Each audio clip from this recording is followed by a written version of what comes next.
I was a pretty shy kid in high school, and it basically broke me right out of my shell and forced me to talk to people, put me in uncomfortable situations and stuff that I would never have thought I'd have to deal with. But issues come up, you have to deal with them. So honestly, that experience really kind of brought me to where I am today. Basically, just everything with the retail background, learning, all the chemicals and all the trainings, and it pretty much set me up for where I'm at now and got me into service and stuff like that.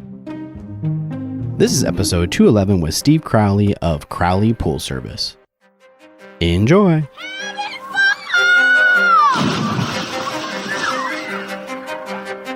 Welcome to your go-to podcast for the pool and spa industry. My name is Tyler Rasmussen. And my name is Greg Villafania.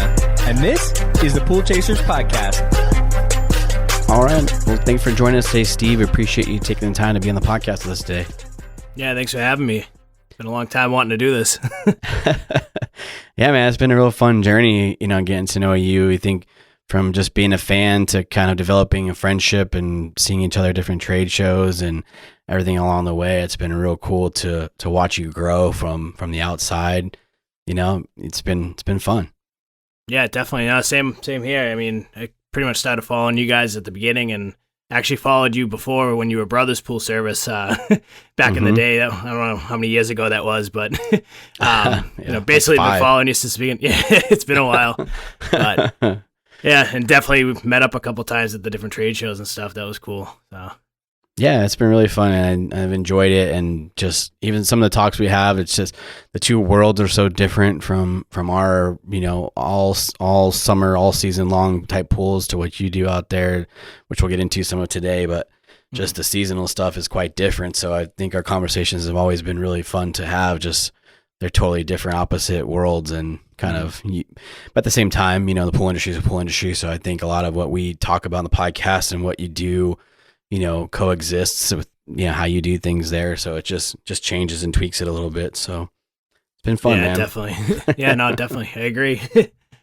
Yeah. So let's jump into your story a little bit. So just kind of tell us where you grew up and, how you got into the pool industry. Yeah. So basically I grew up here in Massachusetts, up in the Northeast. Kind of got started, really had no plans on getting into the pool industry. The day I turned 16, my dad, he took me to go get my driver's permit. And then literally on the way back, he said, "You're 16 now, you can work." So we drove by a pool store that had a big giant now hiring banner on the outside of it. So he pulled in the parking lot, told me to wait in the car, went inside and came out and was like, "Go inside, you got to talk to him." And apparently I got hired right on the spot. So, no way. Yeah, I don't know if I've heard that before. No, it was definitely interesting. I mean, got hired pretty much right on the spot. My birthday was in March, so it was kind of like right at the beginning of the season up here. So they were kind of desperate for finding hands, and they were looking for younger high school kids just to work part time and stuff. So ended up working out to be perfect. But I had no intentions on staying in the industry. I think this is my 16th year now.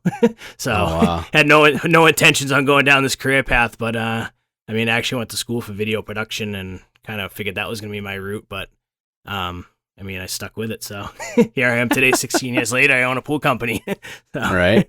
But that's pretty interesting, man. Did you have experience much with pools before that? I mean, not working, but just, what's the season like there? Like for you growing up as a kid, was pools a thing in your life? Yeah, so we actually grew up, when I was a young kid, my parents somehow, I don't know where they got it from, but they got an above ground pool that was used from somewhere. I was a young kid when we got it. So my dad just showed up one day with a, bunch of metal in the back of a truck, and, him and my uncle put the pool together over the course of a weekend, and that pool lasted like almost 10, 15 years, like all through, high school and stuff. So it finally, one winter, we had a really bad winter in 2015 up here. We literally got like 100 inches of snow. It was crazy. Oh, wow. And all the snow was just so much weight for the pool, and it just literally buckled the pool. So it had a good run. But that's pretty much, I grew up with the pool. I didn't do a lot of maintenance or really anything on it. Obviously watched my dad vacuum it and stuff, but like I said, I had no intentions on getting in the pool industry when I was in high school, but definitely grew up with a pool and had a little bit of experience with it. Yeah. Well, dude, 10 to 15 years out of above ground pool has to be like a lot. Yeah. I mean, well, especially a used one, right? I know. That's pretty crazy. Yeah, it was funny when it blew out. It like I said, it was a bad winter, so we it basically was frozen solid, so the wall completely opened right up, and it was just like a giant iceberg. And we ended up taking the pool down, once the snow melted, but the ice was there until like May. So it was pretty cool. Yeah, that's cool. Is that so? Those above ground pools like that, you take it down every season and put it back up, or it just sat there during the winter? No, this was a permanent one. It was a metal, traditional just above ground pool. Stayed up year round. We winterized it every winter, put the cover on and stuff like that, and unhook the filter, kind of like we would a normal pool. So sure. Yeah, that's crazy, man. So what was it like working at a pool store at 16? I mean, so I walked into it not knowing, obviously I had the pool, but I never knew anything about pools or chemicals, and pretty much my job was just basically stocking shelves and kind of taking product from the warehouse, putting it on the shelves and making sure it was all stocked up, and, helping customers bring stuff out to cars and all that stuff. It was definitely interesting because when they also did other stuff too. They did like patio furniture and, they did a couple other things, just kind of outdoor related. So, I mean, when I first started, I knew nothing. I just knew, putting chlorine up on the shelf and stocking all the, the tabs and stuff, But I ended up working after two summers there as a stock guy, stocking shelves. I ended up working my way up into sales. So, kind of learned more. I actually got training at that point, because they really didn't train us to stock shelves. They just pointed at the boxes and told us to put on the shelves. Right. But when I got into the sales, and stuff like that, obviously I got more training, about how, different things work. And, we did a lot of, they mostly specialize in above ground pools. So, they sold a ton of them. I mean, our store, I think, sold like 150 above ground pools a year. It was crazy. Oh, wow. But, got trained on how, pools work, filters work, all that good stuff. And kind of got into, learning a little bit more about, the mechanicals of how a pool runs and how chemicals, different chemistry and stuff like that. So, but coming into it, I knew nothing. It was definitely a lot of learning. For sure. So from that point then, so sales, you were was that like a front desk or a, cashier or something at that point? Kinda? Yeah. So it's kind of different levels. So I started, so they had actually, I was with this company for like 10 years. So, you start kind of at just a regular salesperson role. After that, the next level would be like a key holder, which is kind of, you still do sales, but you just get a key to lock up and, a little more responsibilities. Yeah, responsibility. And then, like $1 an hour raise or something like that. Right. And then obviously, assistant store manager and store manager. So, I actually worked my way up through the years, all the way up to store manager. Kind of funny story. I was 19 years old in college, and I was, a store manager and, running a store, which was, I never ever would, have thought of, but yeah. But yeah, no, it was a lot of, we were right in the customers' faces, the way they want us to treat stuff is once the customer comes in, they want us to, run up to them almost, approach them immediately and try to sell them whatever we can, So that was tough for me because, I grew up, I was a pretty shy kid, I was kind of afraid of my own shadow. So kind of forced me to get out there and, talk to people and kind of get out of my comfort zone and stuff. And I'm kind of glad I did it because it definitely made me who I am today. And like I said, broke my shell and got me doing things I would never want to do, back in high school and stuff. So nice. Yeah, I think that's a good way to learn it. Taking the time to learn it in a store setting, I think, and that's kind of my background a little bit too. I worked at the pool motor shop and started listening to conversations. You start to learn, what helps with green pools, what helps with certain situations, and you start to develop that knowledge a little bit while you're getting an education and a good paycheck for that age. So I think it's a good way to kind of get your footing in the industry. Oh, definitely, yeah. No, it's honestly, it was like the best way, because it forced you to, and you see all different things, everybody comes in with different situations and needs different parts or different chemicals or, like you said, green pools or cloudy pool. So you kind of get forced to literally see every situation.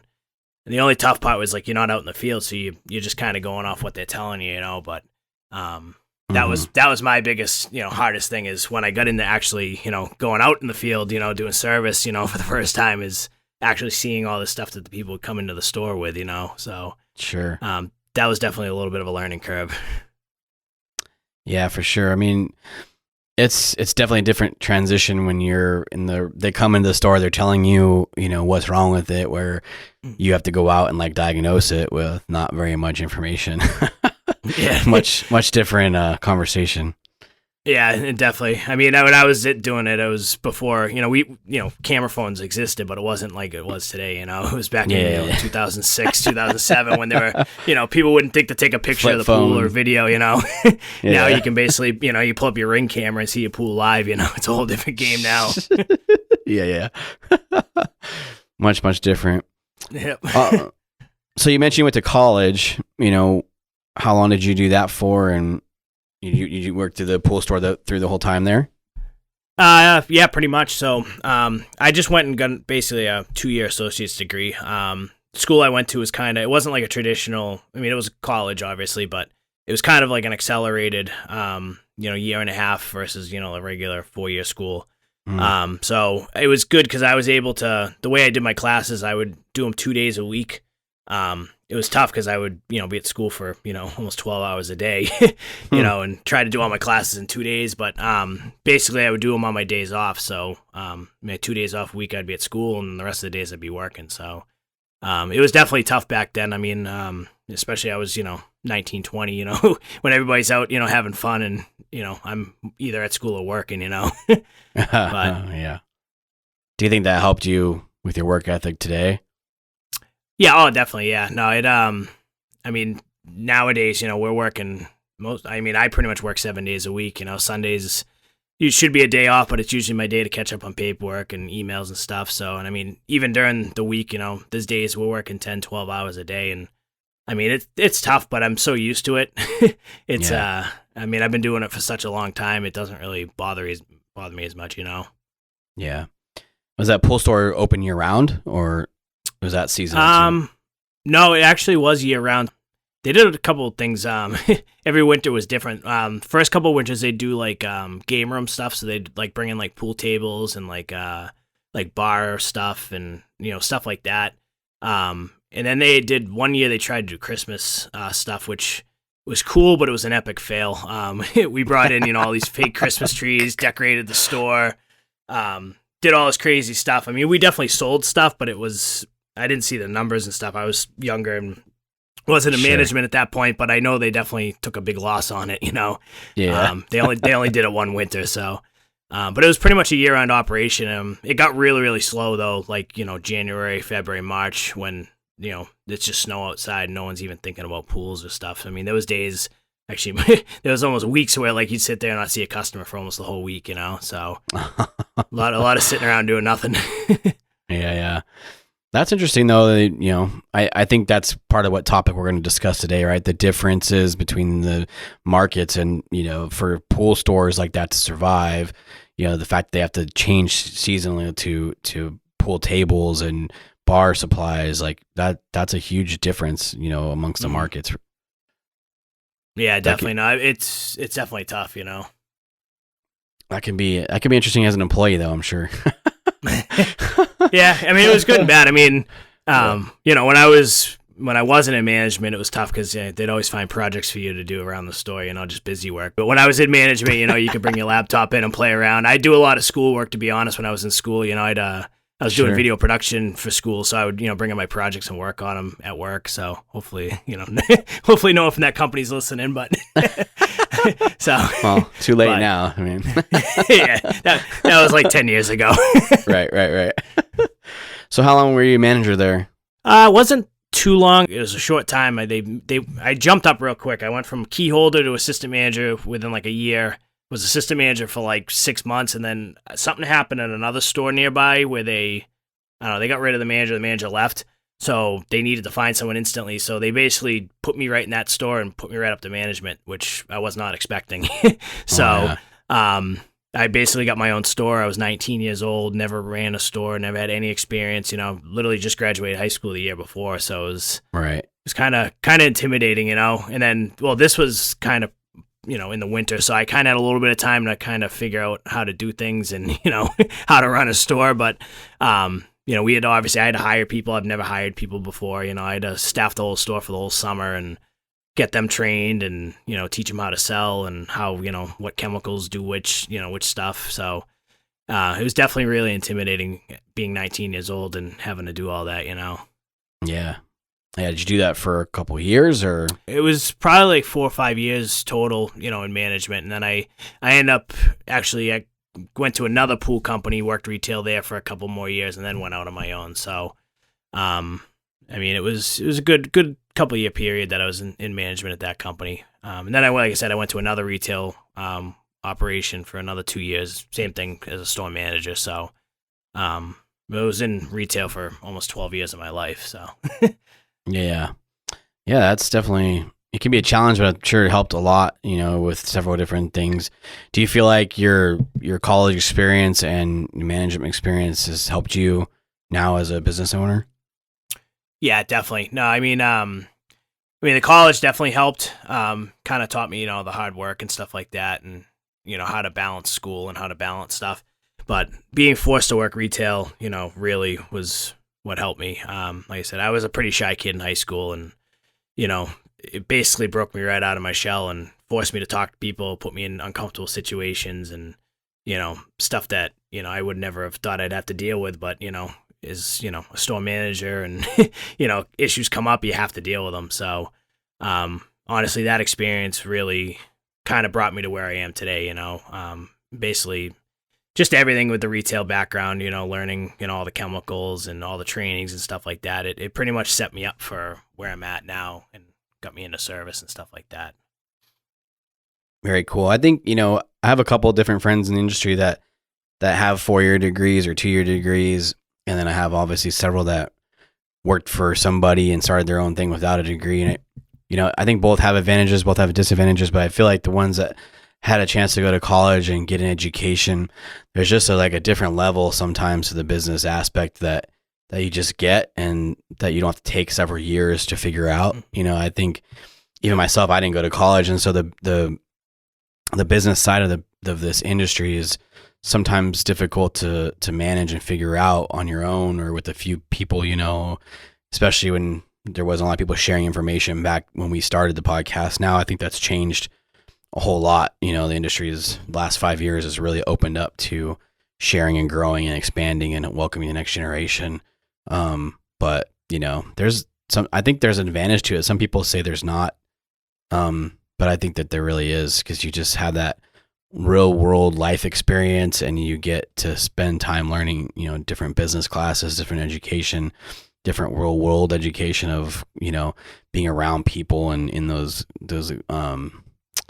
kind of dynamics, those of learning. So I think it's an interesting, industry that either way can be successful. It just has its own challenges.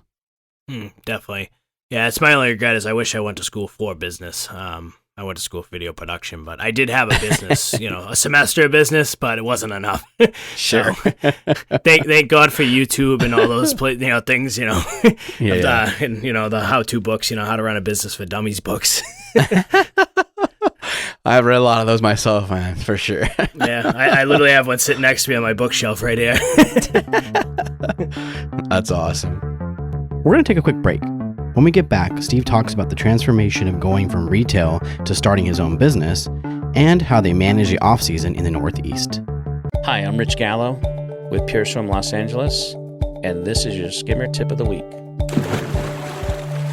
The one thing in life we never get back is lost time, and Skimmer has saved me a measurable and calculable amount of time by having everything at my fingertips in one app for my entire route. I'm able to assign tasks to my technicians on a routine basis that will prevent certain calls like the dreaded, "Hey, my heater doesn't work" phone call. And I'm grateful for that because not only is it saving me time, but it's saving my customers time. Thank you, Skimmer. To find out more, check out episodes 138 and 154 of the podcast, or go to getskimmer.com/pool chasers. That's getskimmer.com/pool chasers. So from manager to running your own company, what happened? What changed? What made you decide to do that? So, the first company I worked there for about 10, 12 years. I forget the exact time frame, but honestly, that was a long time for me. That was my only job. Been there since high school, so I wanted to change. Obviously, I had a retail and the pool industry background, so I found another pool company to go to, and they were the same thing. I was looking for a store manager, so figured another opportunity to try something new. I already know, pretty much retail and the pool industry, so I worked there for about 2 years. And I mean, at that point, being in retail for so long, I was just getting kind of burnt out of it. I'm surprised I even lasted that long. But basically the first company I worked for, they dealt with a lot of above ground pools. We did in-ground pool equipment too, but most of their business was above ground pools. The other company I went to was pretty much strictly in-ground pools. So I kind of got to see both worlds. Obviously dealt with, testing water and dealing with chemical issues at both of them. So it got to the point, basically, I, felt so comfortable, with chemicals and cleaning pools. I started cleaning a couple pools on the side after work. I ended up building up, the first year I started doing it, I had almost 10 to 15 pools just on the side that, people just didn't want to vacuum their pool. So I would go out after work and clean it and check the chemicals for them. And I was kind of doing the math one day. I'm like, you know what? I'm actually probably making more money doing this after work for an hour or two, every night than I am working 40, 50 hours a week. So, obviously there's a lot more to it that I didn't think at the time, but, Sure. I figured, if I can clean, 10 to 20 pools a week, make what I'm making working 50, 60 hours a week for someone else, why not, So, over the winter, we got laid off in November and pretty much had, all winter to sit around and think. I really thought hard on it, and I'm like, you know what? Let's go for it. Let's try it out and see what happens. What's the worst going to happen? I was, 25, 26 at the time. So I had nothing really to lose, and, worst comes to worst, I fail, I'll just go get another job somewhere and, pick myself back up. So that's when I started, Crowley Pool Service, and, the rest is history. But there's definitely a lot more to it than I thought. I obviously, cleaning 10 to 15 pools was fun on the side, but, I didn't know all the other headaches that would come with it with, hiring employees and, all the other stuff. But definitely been a good experience. I can't complain. Nice.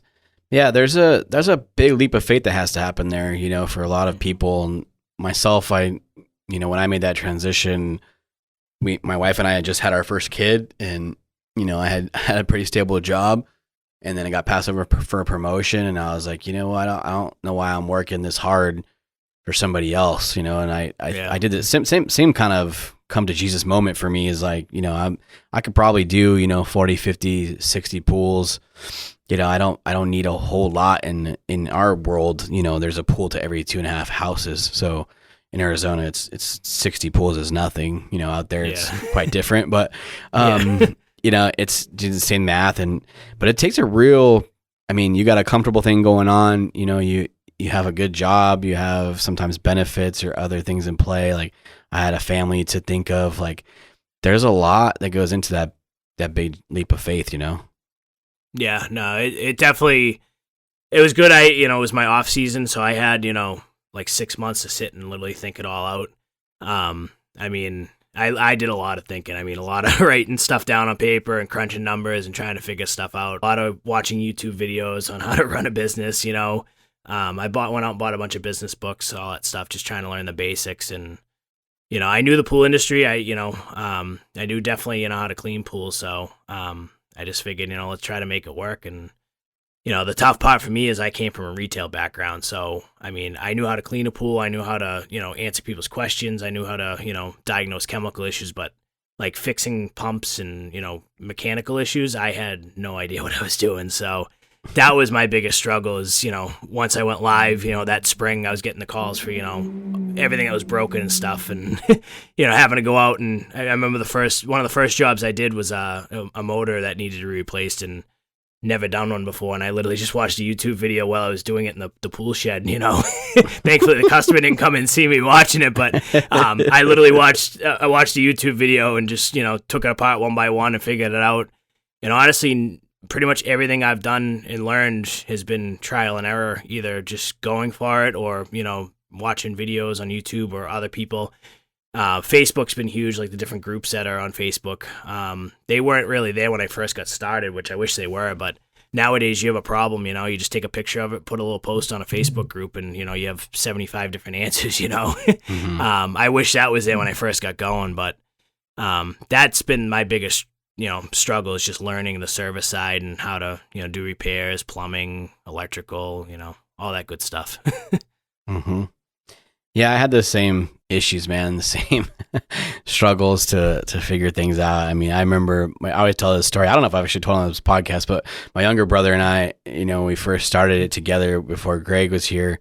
That only lasted a couple months, and then, I brought Greg in, that's where the rest is history for there. But, when we first, like, salt pools, I didn't understand any of that. And so it's like, salt, I didn't know that the cell could be dirty for it to read low salt. Just it just says low salt, so we just keep adding salt. You know what I mean? We just kept adding, like, here, add a bag of salt, add a bag of salt, add a bag of salt, and it didn't make a difference. And the pool starts turning a little green, as it gets warmer. I'm like, I don't know what's wrong with this, and then you're just doing research. So we have this, like, my joke between my younger brother and I. And I'm like, one salt bag added, like it was going to make a big difference, when it, one bag of salt doesn't do much. So, it's funny to think about that time, but you're right. It's a world of education that you have to teach yourself, and that's a struggle sometimes, for sure. I think you had an advantage with the water chemistry side. I'm sure, understanding that, from the retail side definitely helped with that piece, but the mechanical side takes a whole nother world. But, when did you start doing that? 2006, you said, or something?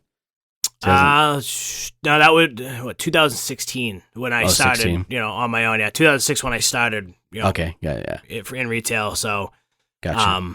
So it's been 6 so even years 2016. Now? I mean, that's there wasn't a lot of resources. You had to learn, quite a bit. Yeah, YouTube was big, but that's about it back then. I mean, there was a couple, I think, Facebook groups, but it's nothing like it is today, I think I'm in like 20 different Facebook groups that I could just post anything and I'm having a problem, Yeah. Really cool, way that we're growing up right now in this industry. It's cool to see the advancements and people helping. So, I mean, you mentioned it. So the 6 months off thing, that has to be a challenge, right? Of even as you get a worker in that industry, you get laid off for the winter, like you said. Like, how do you manage something like that even as an employee? And we can talk about your business in a minute, but just from, working in that environment, in that industry, to having 6 months off, like, that's got to be a unique challenge. Yeah, no, it's definitely tough. I mean, when I was younger, it wasn't too much of an issue for me because, I just looked at it as like I just got a 6-month vacation. Obviously once I got older, I had more responsibilities and bills to pay. It got a little tougher. Most people will collect unemployment, but even that, it's, you're only getting a quarter of your paycheck, so it's not much. Up here, in the Northeast, a lot of guys will either, plow snow or kind of just do busy work over the winter. People will find random, cash jobs and stuff like that to stay busy here and there. But it's definitely tough. I mean, 6 months is a long time of sitting around doing nothing, especially when it's freezing cold and snowy out. It gets depressing. Not gonna lie, unless you're staying busy. But as a young kid, it's not bad. But as an older, like I said, I was getting older and getting more bills and more responsibilities and. Only getting a couple $100 on unemployment each week's not going to cut it, so it gets real tough. And then, it kind of gives you, no motivation to want to sit through that all winter and want to come back to the same job. It almost makes you want to go out and find another job this year round. So, I mean, I got through it as when I was working for people. It's tough now that I have employees, trying to keep them busy and keep them from, leaving. So, thankfully I only have, 4 employees right now that I have to work with. I couldn't imagine how some of these bigger companies up here that have, 20, 30 guys to keep them busy all winter. It's definitely tough. Definitely a lot different, I wish I was kind of down south with you guys where you could work year round, and I've honestly thought about starting like a southern division or just going down, finding someone to work with for the winter and then come back, I've thought about that multiple times, just to stay busy, and stay around pools too. Because that's the other thing, you're not around pools for 6 months. It's like you don't have to fully relearn them, but the first week or two back, it's like, whoa, what's this? How's this stuff work again? Yeah. That's got to be a challenge for sure. I every time we talk about it, I just don't understand how you sit there for 6 months and not do anything. Like it's crazy. I mean, we'll talk about what you've what kind of things you've adapted as a business owner, but from an employee standpoint like that, I mean, is that what goes into that planning? Budgeting? Are you getting paid higher wages for being only seasonal, or is it just like a normal wage and you got to save that throughout the whole year? Yeah, pretty much. I mean, honestly, what I used to do is I used to work as much overtime as possible and try to put the overtime money aside. I also got some commission from the sales and stuff. So what I used to do is I'd put the commission checks fully, in the bank and not touch them.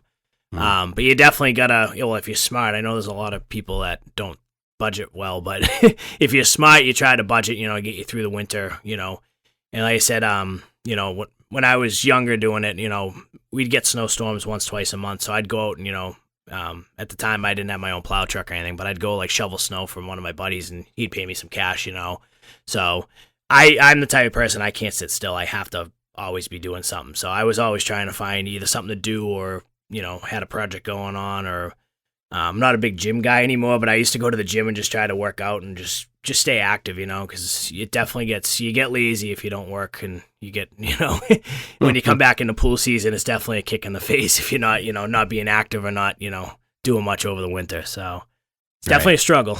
Yeah. So what have you kind of adapted then as a business owner, like you said, to keep your guys busy?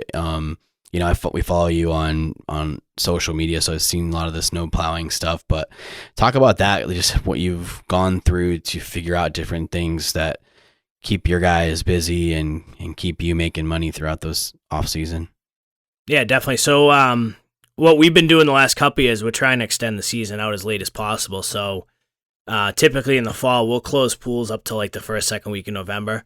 From there, we try, throughout the fall and throughout the summer, like if we find, a customer that needs a significant amount of work done, something that we're going to, like a couple day project, we try to push those type of projects to the end of the season when the pools are closed, and we kind of, I call it busy work. To be honest, a lot of the stuff we do, after November, we don't really make much profit on. It's just to honestly stay busy, keep the guys busy, and, keep some money flowing, but it's a lot just to keep the season extended out another couple weeks. But we do a lot of examples what are some examples of that kind of? Yeah. So, what we did a lot last year, and it's something new we're getting into, is, we do a lot of like plumbing replacements. So obviously we're up here in the Northeast, so a lot of the pools take a beating over the winter. A lot of the plumbing underground, will crack and stuff like that over time. So what we do a lot of times at the beginning and the end of season when we have time, we'll literally, dig up someone's backyard and patio area and put in all new plumbing underground and stuff like that. Not a lot of pool companies around here like doing underground repairs or plumbing. It is a lot of work. But we've kind of found a way to make the work a little easier. We have a little machine that we have that we can dig trenches a lot faster. So, stuff like that, we try like new equipment installs, like, if we have a customer that wants, like a heater or something and, don't mind waiting, we'll install that equipment, either in the fall or early spring, stuff like that. Last year, we even, kind of getting out of the pool industry, we're doing, different like property maintenance type services. So like, when the leaves fall off the trees up here, we went out and cleaned up leaves in people's yards and did a couple of random like brush clearing jobs. Stuff we're capable of doing. It's just obviously, we're a pool service company, but honestly, anything that we're capable of doing that can make us money, keep us busy was kind of what we were trying to do last year. And we actually worked pretty much almost into January this past winter. So it wasn't too bad. And then in the flip side, in the spring, weather depending, if the snow's gone, we usually start work, end of March, mid-March. This year was mid-March. But same thing, we try to extend the season out as late as possible and as early as possible just to stay busy, It's definitely a battle. It's tough. Yeah. And the snow plowing, I mean, so you've adapted your trucks to be able to push a plow, right? Yeah. So we're one of the only pool companies around here. most pool companies have service vans and, small little, Toyota Tacomas and small trucks. We have F-350s and F-250s, all massive, gas hog trucks. But the only reason why I have them is we basically have a whole entire separate division of the company of the winter. So we call it Crowley Snow Services. Basically, we're a full snow and ice management company during the winter. We do snow plowing, snow removal, salting, sanding, all that stuff. So it's basically a whole separate company. We do very well if we have snow. This past winter we did very, very well. Actually, some winters we don't have much snow, so it's kind of tough. But this past winter we had a good amount of snow and actually made a pretty decent amount of profit to get us through winter. So it keeps the guys busy too. Sure. Yeah, I think that's really cool that you saw a need, or saw a differentiator, between you and those other companies. So you didn't go buy Tacomas or small little trucks. You bought this alternative to make a difference. I think that's a huge win for you, that you saw that. Yeah, no, it definitely is. I mean, it's not the best on gas some days, but during the winter, to be honest, a lot of the pool companies around here will either fully shut down or they do the same thing. They'll try to work as late as possible. The guys that do, builds and stuff like that will dig a lot of the holes in the fall and finish them in the spring. But once it comes to winter when everything's frozen, they just pretty much shut down altogether and hibernate. I don't work that way. I like to be working. So the snow plowing, being up here in the Northeast, we get snow, 3-4 times a month. So why not try to make some money with it, Yeah. Yeah, it's really cool. And I think your guys probably appreciate that, you're making an effort for them to have work year round and not having to go depend fully on unemployment. Like you said, it's got to be tough to do that. So, and you get a chance to keep your guys. That's the number one thing, I'm sure, is you get a chance to keep your team together. Whereas if you let them go, you got to hopefully they didn't get another job and rehire them in next season. That's a really big challenge. Yeah, no, it's also a good break too. Our pool season's, it's short, obviously we don't have a year round season. So it's very fast and very fast paced and it can be exhausting. I'm not going to lie. So kind of once we get to the end of the season, to do something different other than pools, it's definitely a good break, completely getting away from pools for a couple of months. And then, by the time you get back in the spring, you're ready for pool season now, you're looking forward to it where you're not burnt out. So that's another good aspect of it. It's, it's something different, breaks it up a little bit. Yeah, I like that for sure. We're going to take another quick break. When we get back, Steve discusses the different pool services they do, and we discuss how they differ from the Southeast. This episode is brought to you by Leslie's. Leslie's continues to deliver for pool trade professionals by providing benefits no one else can offer. The Leslie's Pro Partner Program can help you grow your business through referrals while also providing their most exclusive pricing and best-in-class warranties on equipment. The Leslie's Pro Partner Program is for pros looking to build a true partnership with their supplier. Stop by your local Leslie's to learn how you can become a pro partner today or check out episodes 151 and 165 of the podcast for more details. This episode is also brought to you by Lion Financial. Partner with the industry leader in swimming pool loans, Lion Financial, to make backyard dreams come true. Lion Financial has financing options for swimming pool and home improvement projects of $5,000 and above, including pool equipment. Their programs offer your customers the very best in pool financing solutions, including rates as low as 2.99%, terms up to 30 years, unsecured loans up to $200,000, options available for credit scores of 600 and above, and no consulting fees. Lion Financial is your one-stop shop for pool financing solution, now offering both cash direct to customer loan programs, as well as loans that pay you directly in stages. It is absolutely free for pool contractors to partner with Lion Financial. Financing options made it easier for your customers to say yes to a pool. Lion Financial never charges prepayment penalties or consulting fees to your clients and partners with both you and your customers until the project is complete. When it comes to something as important as a pool, work with true professionals who have the best interests of both you and your customers in mind. With more than 43 years of experience specializing in pool financing solutions, why trust anyone but the experts? Call Lion Financial today or visit the link below. So let's talk a little bit about the different jobs you guys do than here, focusing on like pool openings and closings, green pools, startups. The jobs there are a lot different than we do here. Our pools don't close down. So, Talk about some of that stuff that you do, for that seasonal type pool service. Yeah, definitely. We're just getting into that now, with it being the end of April, early May coming up. So we're really just starting to get into the height of it. But basically, in the springtime, we open all the pools. So we deal with a lot of, the early season openings, like the ones we're doing now or early May, aren't too bad. Some will have a lot of leaves that get under the covers and stuff like that we have to get out, and obviously a little bit of cleaning. But the later season ones are the tough ones. We get a lot of green pools, a lot of swamps to deal with. So those can be a pain. They take a lot of work, especially when you're trying to do so many of them all at once. It gets really tough. Later in the season, meaning like at the end of it, or prior to right before swim season.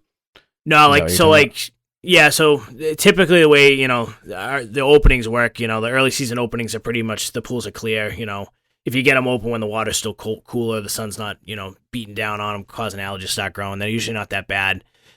Usually mid-May through like Memorial Day, pools start greening up underneath the covers. So any pool we usually open, after Memorial Day, 9 out of 10 times is algae growing everywhere, and it's got to basically clean it all up. So it becomes a lot more work and stuff like that. So, and then obviously we even open pools sometimes into early July. Those ones can be even worse. Not every single one of them, but typically the longer the pools sit, the warmer it gets, the greener they get under the cover, and the more work we have on our hands. Yeah, that's different. Trust me, it's a whole different world up here in the Northeast. So it's so tough.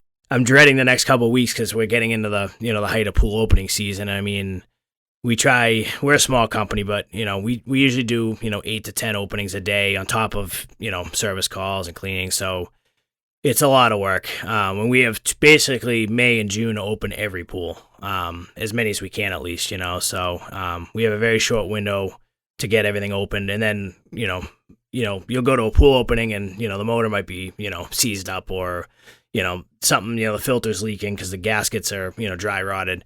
So then we have to go out and do a service call and stuff like that. So this next 2 months, they're definitely very profitable. We work a ton of hours, but it's not my favorite time of year. So not a lot of sleep. For sure. What goes into planning that? I mean, how do you book them? When do you start booking them? I'm sure you try to get people to book early so you have your schedule kind of figured out. Yeah. Yeah, no, I've been trying to push a lot of our customers to book, when we close the pool in the fall, book your opening for the spring. Some people will. Usually midwinter, a couple times I'll send an email blast out to, our customer database and just try to get them to book their openings over the winter. We usually book most of our spring up by, early April. And then now at this point, we're pretty much, I'm not going to lie, we're pretty much booked well into June. I really couldn't fit more work on if I wanted to. So most of the phone calls now and emails I'm getting are just me telling them that, you waited too long and we really can't help at this point, unless you want to wait. So sure. It's very tough to plan though, because it's like, you want to try to do as much as you can in a day, but you don't want to overdo it. So we've got to the point, a 2-man crew, if you're fast and don't have any issues, can do, 8 to 10 pool openings a day. And that's with like very minimal cleaning, quick vacuum and, quick shock and brush. Sure. Pools that are like, we had a pool opening we did yesterday, took us almost 4 hours. It was a very complicated pool, all automation, and it was a new pool to us. So we had to kind of figure out what valve was what and what line went where. But there's some pools like that where, we can open a small pool in half hour, 45 minutes. And then we have some of these bigger complicated ones that take, a couple hours. That's the tricky part up here in the Northeast is, obviously these big tricky pools that especially stuff you probably see down south, with all the, different water features on them. We have to winterize them and then we have to open them. So, like the pool yesterday, we had to literally get in the pool and pull, they plugged the jets on they had a sun deck, and they pulled all the heads out and put plugs in them, and we had to literally get in the pool. The pool temperature was like literally 45 degrees, and the air temp I think yesterday was like 52. So I didn't do it. I had one of the guys do it. I ended up buying him lunch because he was hypothermic by the end of it. But we get into situations like that, which it's tough, every day is a different challenge, and every pool is different up here. Some are very basic, vinyl liner pools that have, a skimmer, main drain, and 2 returns. And then you get some of the fancy gunite pools that have, every feature in the world on them. So, it's very tough to plan. And then, like I said, we have a lot of stuff we'll go to, and the pumps, if the motor's seized up from sitting and you have to replace the motor, or, something cracked or something's leaking. So then you have to spend extra time trying to fix all that stuff. So you never know what you're going to run into with an opening, The best is when we'll open a vinyl liner pool and we pull the cover back and there's no water in the pool, It had been leaking all winter. So I literally see it all, every day is a different, different challenge, different circumstance and stuff like that. So. Yeah, for sure. We'll talk about the vinyl liner and the kind of the above ground part of it, because, here in Arizona, probably I'd say 95% of our stuff is in ground. A lot of it's gunite, a lot of it, shotcrete type pools. So, vinyl liners are definitely not here. But above ground pools, we don't see too often, maybe a couple doughboys here and there, but typically it's pretty uncommon. So, what type of stuff are you mainly working on? So it's pretty cool because we get a good mix of literally everything. We definitely do a lot of vinyl liner pools. That's most of our market. Above ground pools too, is a big market of ours. Not a lot of companies up here want to touch above ground pools. It's kind of like 50-50. Half the companies will do work with above grounds, half don't want anything to do with them. So, I came from a retail background selling above ground. So I'm very comfortable with them and don't mind doing them. So sure. We definitely work with them. We definitely see a good amount of gunite pools, stuff like that, and then even fiberglass is starting to become popular last couple of years up here.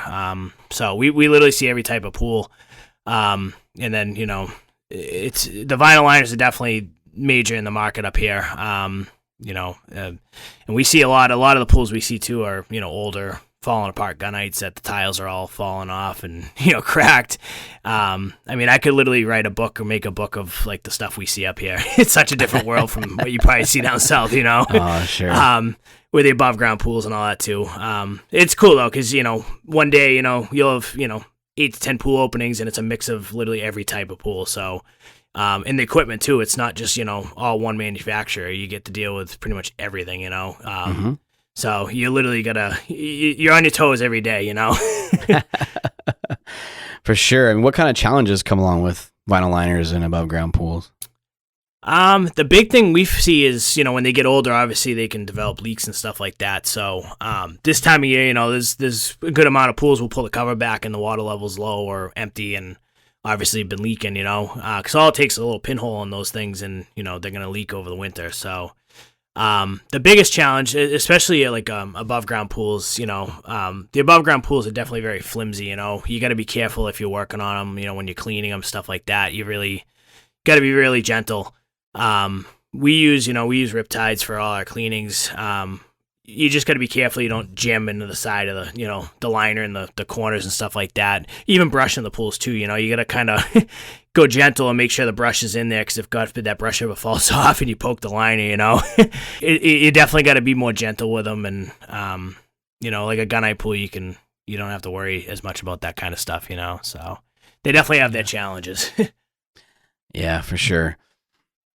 So, what kind of advice you have maybe for somebody then that's been, you've gone through a lot, right? I think you've from not being in the pool industry to kind of having this dream and these goals, and that, to me, it's really cool to watch, because I remember talking to you several years ago, and just from where you were then to where you are now, and the knowledge you have and the experience that you've gained throughout the years. I feel like you've really accomplished, something that you maybe didn't think you could have when, like you said, when you were in high school. Yeah, no, definitely. My biggest thing, I don't know what my changing moment was. I just think one of the days, sitting over one of those winters, I just, had a come to Jesus moment and, figured it out. But my biggest thing is just pushing myself out of my comfort zone. You got to be willing to do stuff you don't want to do. you got to be willing to learn too, and learn on your own. Because if you're not going to seek out education or seek out answers, you're never going to figure out how to solve the problem. So my thing is, I'm always trying to learn stuff, and I mean, there's so much stuff I don't know about this industry that I need to learn and want to learn. I can make a 2-page list of everything I still don't know or want to learn more about. That's like my biggest thing is just trying to push yourself. Learn education, any like the trade shows and stuff like that. Definitely take advantage of them. I love going to the different trade shows, meeting people, taking the different classes, networking, all that stuff. I've learned so much, especially like going down to like Atlantic City. That's our big one up here in the Northeast. I literally can't wait for that show every year because it's pretty much like going to a pool guy college. The whole convention center is completely turned into just classrooms and training and just pool guys. It's awesome. Just willing to, you gotta just be willing to learn.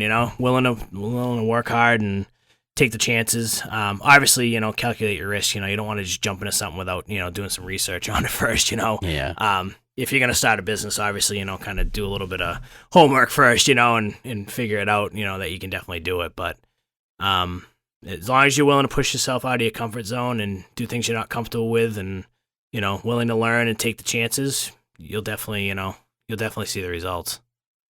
Yeah, I agree. And I love the Atlantic City show for those reasons you said. It's different because the trade shows out here, a lot of times you'll see is just the owner and one person and their owner and their wives. But out in Atlantic City, like that show is a lot of times a whole cruise, 30 plus people come because you guys are able to do that with an off season. If you can afford to bring them and house them there and give them the education, then, it's really cool to see that, to be honest, from our perspective. Like and it's just a really different type of trade show that everybody's supporting each other, the group supporting education and learning in a different way than here. I feel like it's a struggle out here, in year-round pool season to get education because when can you afford to allow these guys to take time off? I think that is one advantage you guys definitely have is allowing them to get educated. Everybody out there has the opportunity to, where, here it's really difficult to let somebody have a couple of days off to go to a trade show. No, definitely. I mean, last couple of years, the first year I went by myself, and then instantly I'm like, I got to stop bringing, all my guys. And every year I pretty much brought at least one or two of my employees with me.